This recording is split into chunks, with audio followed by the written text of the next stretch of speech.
अस्सलाम वालेकुम स्टूडेंट्स। हमने शुरू किया हुआ था हमारा जो वेरी नेक्स्ट लेक्चर था। हमने अपना हमने चैप्टर नंबर 1 शुरू किया हुआ था। हम बात कर रहे थे जी हमारा फर्स्ट ईयर का चैप्टर नंबर 1 हमने शुरू किया हुआ था बेसिक कॉन्सेप्ट्स का, ठीक है।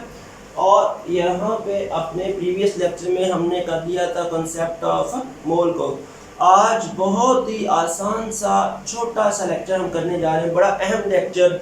इसमें आ जाएगा कॉन्सेप्ट ऑफ एवोगैड्रोस नंबर। इसको आज जो हमने करने जाना है ये आ जाएगा एवोगैड्रोस नंबर। कौन सा आ जाएगा? ये आ जाएगा एवोगैड्रोस नंबर। अब पहले हम एवोगैड्रोस नंबर की बात करते हैं। तो एवोगैड्रोस नंबर होता क्या है? इसको आप करोगे, ये होता है कलेक्शन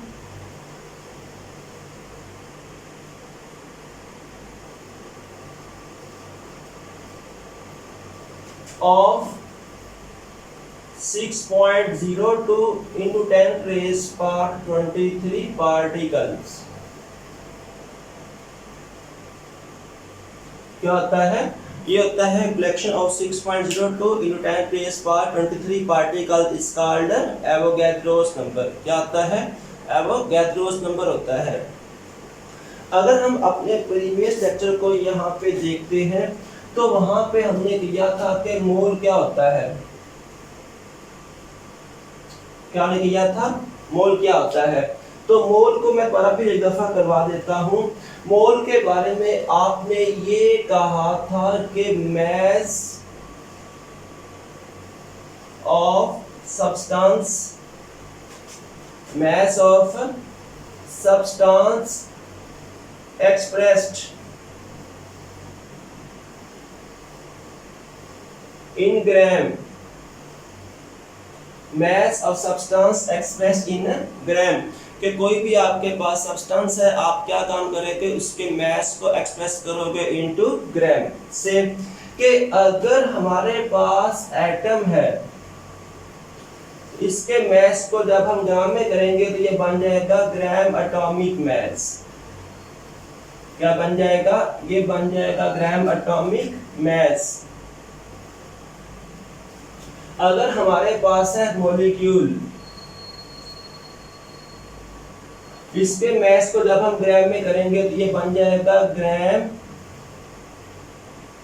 मॉलिक्यूलर मास। क्या बन जाएगा? ये बन जाएगा ग्राम मॉलिक्यूलर मास। इसके बाद अगर हमारे पास आयनिक कंपाउंड है या फॉर्मूला यूनिट है, इसके मास को आप क्या काम करोगे? ये बन जाएगा ग्राम फॉर्मूला मास। क्या बन जाएगा? ये बन जाएगा ग्राम फार्मूला मास। क्या बन जाएगा? ये बन जाएगा जी ग्राम फार्मूला मास। सही होगी बात? Gram atomic mass, gram molecular mass और उसके बाद आ जाएगा ग्राम फार्मूला मास आ गया। तो आप जब किसी भी चीज के मास को एक्सेस कर दोगे ग्राम में, वो क्या कहलाएगा? मोल कहलाएगा। सही है की बात? उसके बाद मैंने आपको ये कराया कि एवोगैड्रोस नंबर क्या होते हैं। तो एवोगैड्रोस के बारे में आपने ये कर दिया कि होता है collection of 6.02 into 10 raised power 23 particles. क्या होता है? ये होता है जी collection of 6.02 into 10 raised power 23 particles होते हैं। सही होगी बात? अच्छा, इसके बाद हम आगे आते हैं। तो ये होता है, इसको जब आप और भी आगे करोगे, इसको आगे सॉल्व करोगे, तो जब हमारे पास किसी भी चीज का मास होगा ग्राम में, सही होगी बात, या हम ये कर देंगे कि number of particles, number of particles ये कहां पे होते हैं? इनटू 1 मोल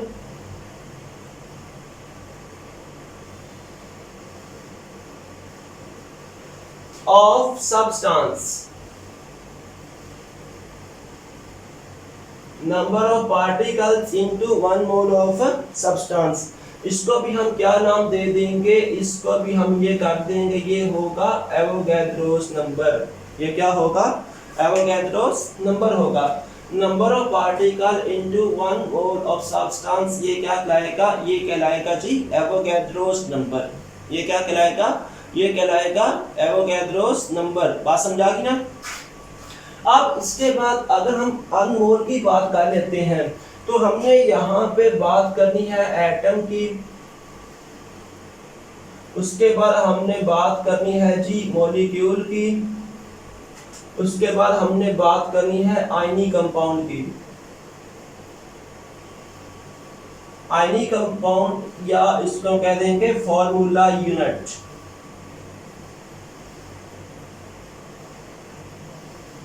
ये क्या कहलाएगा, आयनी कंपाउंड या फॉर्मूला यूनिट कहलाएगा। अगर हम एटम्स की बात करते हैं, हम ये बता देंगे कि अगर हमारे पास होगा 1 हाइड्रोजन एटम,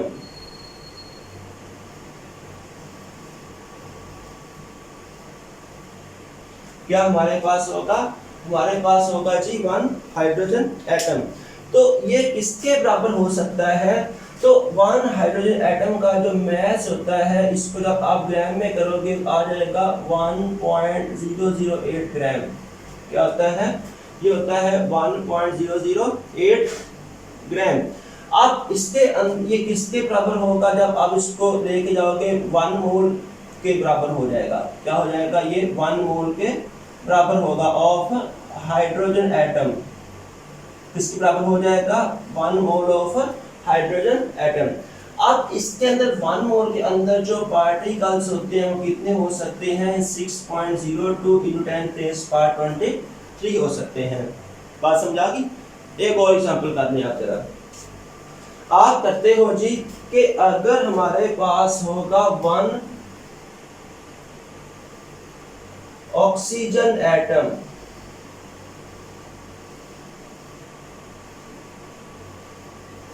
अब इसमें क्या होगा, 1 ऑक्सीजन एटम में क्या होगा, इसका जो मास हो जाएगा वो होता है 16 ग्राम। कितना होता है, 16 ग्राम। तो ये हो जाएगा 1 मोल ऑफ ऑक्सीजन।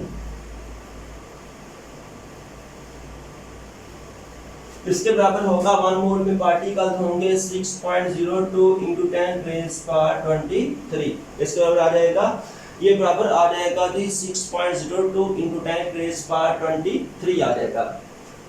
इसके बाद हम अगर ये तो हमने की थी एग्जांपल के अगर हमारे पास एटम्स होंगे उसको हम कैसे करेंगे जी।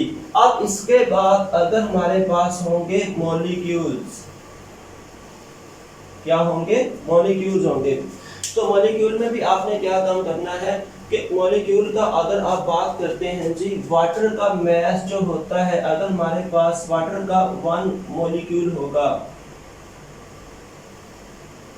इसका मास कितना होता है, इसका मास होता है जी 18 ग्राम। ये बराबर हो जाएगा 1 मोल के, और इसके अंदर पार्टिकल आ जाएंगे 6.02 और इसके साथ आ जाएगा 10⁻23। यहाँ पे आ जाएंगे मॉलिक्यूल्स आ जाएंगे।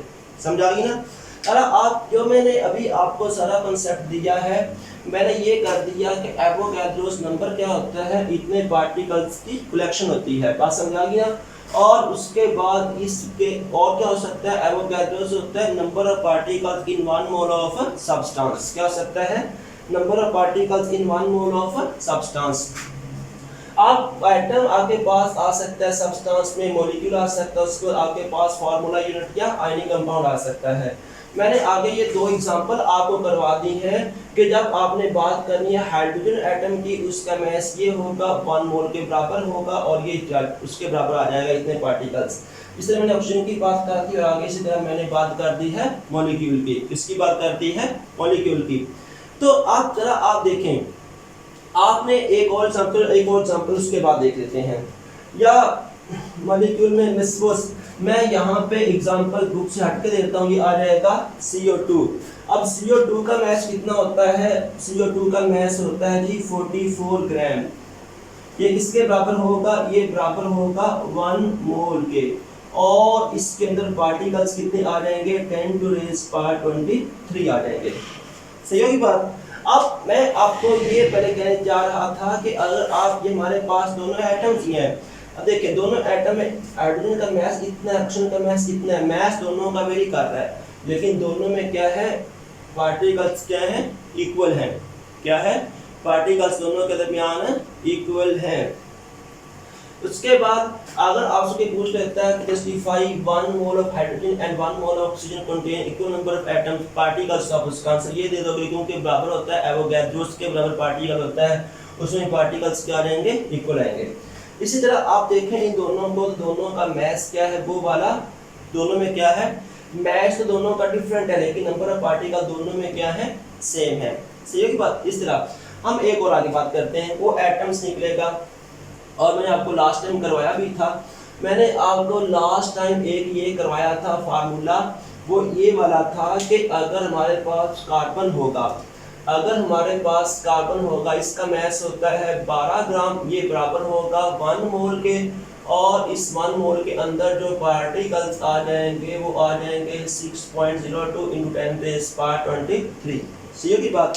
इस तरह आप बात कर लेते हो मैग्नीशियम की, मैग्नीशियम का मास होता है 24 ग्राम, इसके अंदर जो पार्टिकल्स होंगे वो होंगे 1 मोल, और ये बराबर हो जाएगा 6.02 × 10⁻23। सही की बात। अब गौर से आप इसको देखना, अगर इसके 12 ग्राम में इतने पार्टिकल्स हैं, इसके 24 ग्राम में इतने पार्टिकल्स हैं, सही की बात, तो दोनों के अंदर पार्टिकल्स इक्वल है, लेकिन वो क्या है, ये जो ट्वाइस हैवियर है किस चीज से, कार्बन से, उसका मास ज्यादा हो सकता है, लेकिन नंबर ऑफ पार्टिकल किसके बराबर आ जाएंगे, इक्वल आ जाएंगे। अब हम बात कर लेते हैं कि अगर हमारे पास होगा वाटर, वाटर के अंदर क्या हो सकता है। जब हम वाटर की बात करेंगे तो वाटर क्या प्रोड्यूस करता है, वाटर के अंदर होता है ओनली 1 ऑक्सीजन।